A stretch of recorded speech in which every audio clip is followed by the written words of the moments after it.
It never gets easier. Not for Seraphina, at least. The bruising on her thighs makes every step she takes feel like a blade to her muscles, and there would be a lot of steps tonight, just like every night before for the last 8 years since she was 11. The inn was littered with cups, sticky ale, and spit. The culprits were passed out upstairs in their rooms, though, so at least she could work in peace. But the mopping would take hours and many steps. Some nights it wasn't so disastrous, but she knew better than to expect anything less when she was already hurting so deeply. That just wasn't her luck. It wasn't meant for her life. Whenever she thought things couldn't get much worse, they usually did. She squeezed the tiny bottle in her apron, still torn on her choice. She didn't want to die and leave her mother behind with Roger the innkeeper, the source of Seraphina's bruises. But after the crater Jet left on Seraphina's heart, she didn't know if she could keep on. She cursed under her breath, letting go of the bottle and collecting a few fallen cups. Honestly, it was foolish of her to think that Jet would save her. She was nothing special in Vespera City. Her hair was as dull and brown as any other woman, and her eyes matched in lackluster appearance. She simply couldn't compete. But Jet was a good liar and committed to the long con, a sailor who stopped at the Barklight Inn every season in passing and told her pretty lies till she had given in, promising her that he would take her away on one of his ships to a land where Seraphina had no debt to pay and didn't need to be a slave to a rotten innkeeper. That was as cruel physically as he was mentally. A particularly bad week had left Seraphina vulnerable, and she gave in to Jet, giving him all she had, and she believed that he would come for her the coming fall. But that fall had come and gone, and she was left with less hope than she even began with. She snatched another cup and blew out a melted-down candle. She would have to scrap the wax from the wood before she could replace it, and that would mean a trip to the basement with its uneven treads and more chafing on her tender thighs. With a sigh, she stopped in front of the dying fire to warm her hands. Without the bodies of travelers, the inn could get cold, and it was best to suck up the licks of warmth before the final flame died out. She wasn't to waste wood on an empty tavern, even if by morning her hands would be blue and aching. Roger would show her what cold really was if she wasted a log on herself, and she really didn't think she would survive another night in the alley out back. She chewed her lip as she stared at the flames. If she drank the contents of the glowing blue vial in her apron, then she wouldn't have to worry about meeting such a despairing fate. She could stoke the fire with every log out back and consume the lotus venom, rendering her paralyzed before killing her, and she could die by the warm fire. It would be a slap in the face to Roger, albeit a small slap, but it still brought a satisfied smile to her lips. The only thing stopping her before now was knowing that her mother would be left alone with Roger. She was assured by the blue-hooded lady with daggers strapped to her hip that the venom would be painless, and that was all that Seraphina wanted. For the pain to stop, the barbaric abuse, the endless work, the pain of knowing that she would never pay off the debts of her father and be stuck in this inn to wilt for the rest of her life. In haste, she pulled out the vial. It glowed eerily in comparison to the amber fire. Would it taste bad? She didn't ask that, though she thought it didn't matter. A few seconds of discomfort for an eternity of peace. She pulled at the cork, and the deadly yet sweet smell of lotus filled the air. Seraphina swallowed it in one quick gulp, not giving herself a chance to change her mind. It was bitter, as death should taste, and the burn at the back of her throat brought her to her knees. She stared into the dying fire, her companion for her last moments, and felt nothing but guilt. Her mother would be devastated and alone until she too met the end. What had Seraphina done? Her body slumped to the weathered floorboards, and she lay there, unable to take it back, unable to move, and unable to cry to release the pain inside her. She laid there for hours in the prison of her own mind, long after the fire had burned out and her bones ached. She was nearing the end. Soon her heart would stop. It was already pumping so faintly that she was barely conscious, but it wasn't soon enough. Roger's heavy footsteps thudded down the stairs. When he found her, he scoffed, kicked a boot at her midsection, and cursed. Seraphina's eyes were closed, and she didn't think she was breathing anymore. "Alec!" he hollered, and then other footsteps sounded. "The bitch went and killed herself." Roger sneered, explaining to the barback. "Take her body to the pit. Let her rot with the others." It was the last thing Seraphina heard. The pit was a grave of sorts, roughly 1 mile outside of the city walls and surrounded by nothing. It was filled with the bodies of those who had no one to bury them. The corpses were piled on top of one another, decaying and succumbing to the elements. It was there, with its stench and cold, that Seraphina's eyes opened. She stared up at the inky sky from the pit, confused and trying to get her bearings. She read the stars for a time and realized it was late, but earlier than she had taken the poison. The next night, perhaps? Her body and limbs were slow to regain feeling, and she was stuck staring up, unable to move and with only her hearing to keep her company. A collection of moans and screams surrounded her, clacking like bones snapping together, and the sounds of sinew tearing.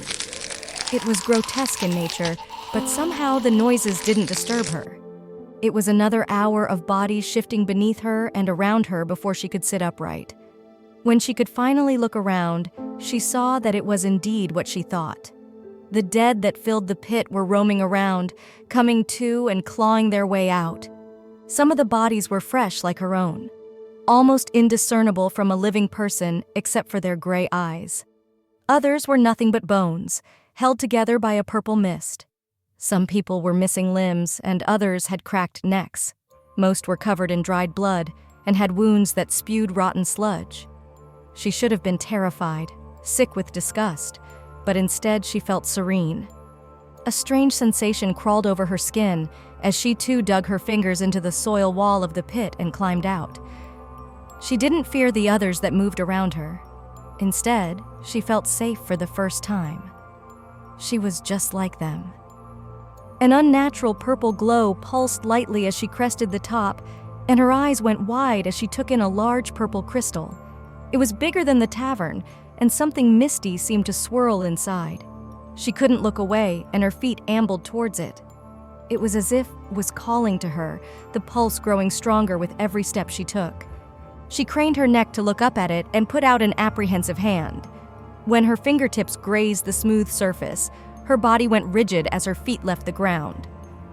In shock, she watched her reflection morph in front of her.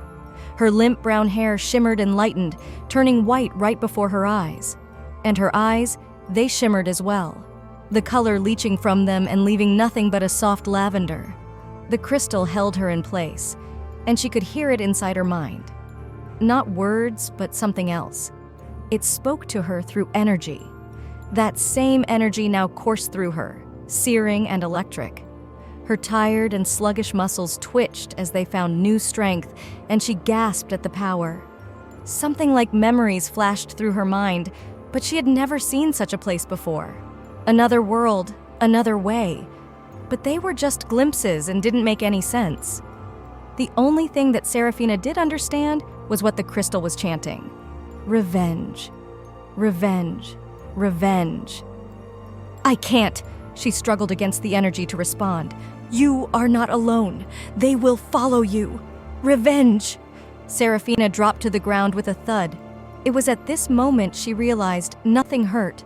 She spent her entire life in constant pain, but now just emptiness and strength. The words the crystal had channeled to Seraphina rattled around in her mind as she made her way back to the city. Who were they? And why would they follow her? She couldn't focus on what it meant as she crossed the arch that led back into Vespera. People congregated under little awnings, pointing and nodding in Seraphina's direction before they resumed their chatter. Something about the crystal.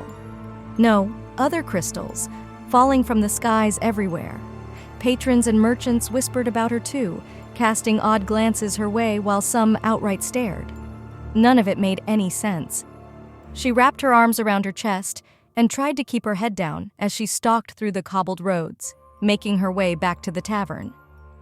If there was anything she did understand, it was that she had a second chance now.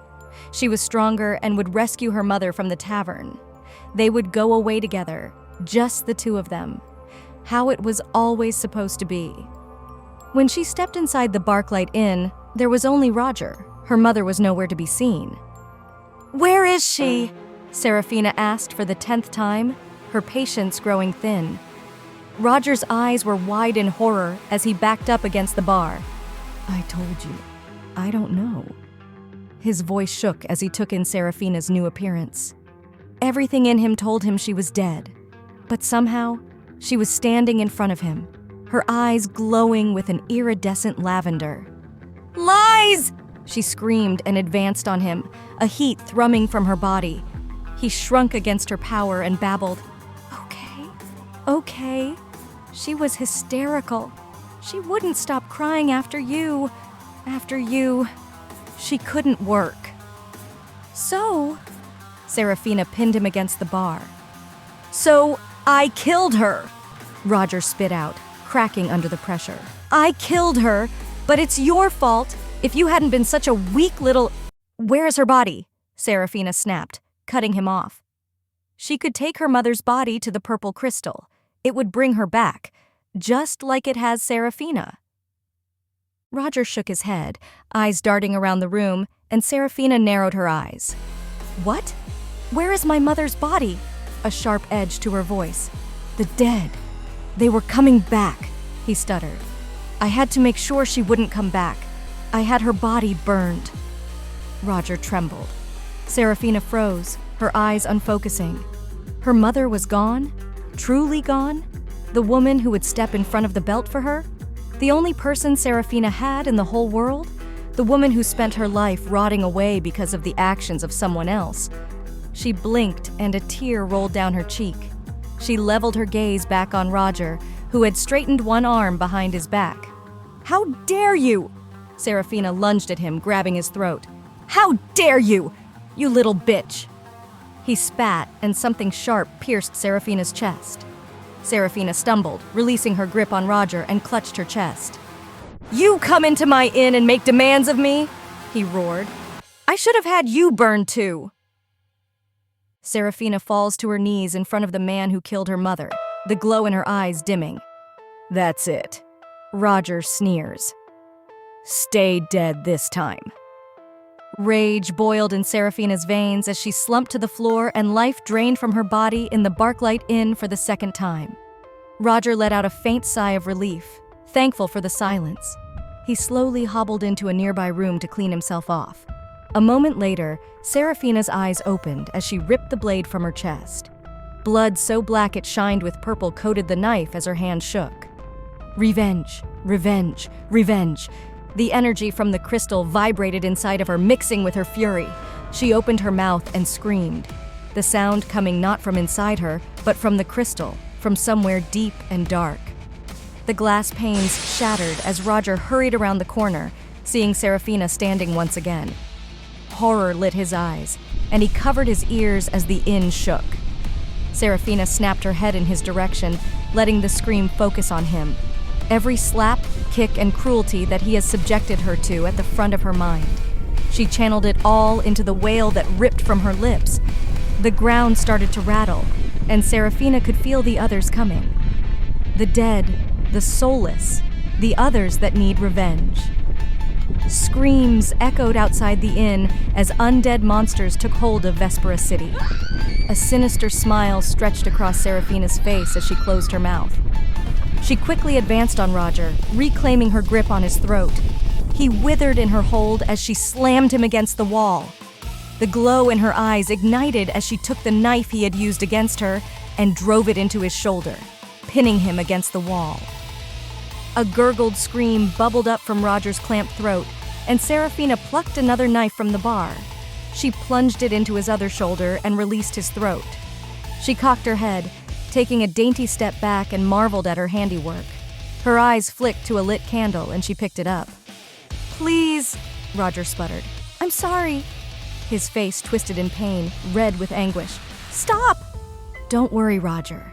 In your case, you'll stay dead. She smiled sweetly at him as she dropped the candle in front of him and took a step back. Quick flames licked at her ankles as she calmly turned and left the Barklight Inn to burn. The screams of her former master rang out like music to her ears. Outside, Seraphina walked coolly through the streets as screams rang out in every direction, and people ran for their lives. Smoke billowed from windows and mixed with the saccharine scent of decay. The dead had arrived, and nothing would ever be the same.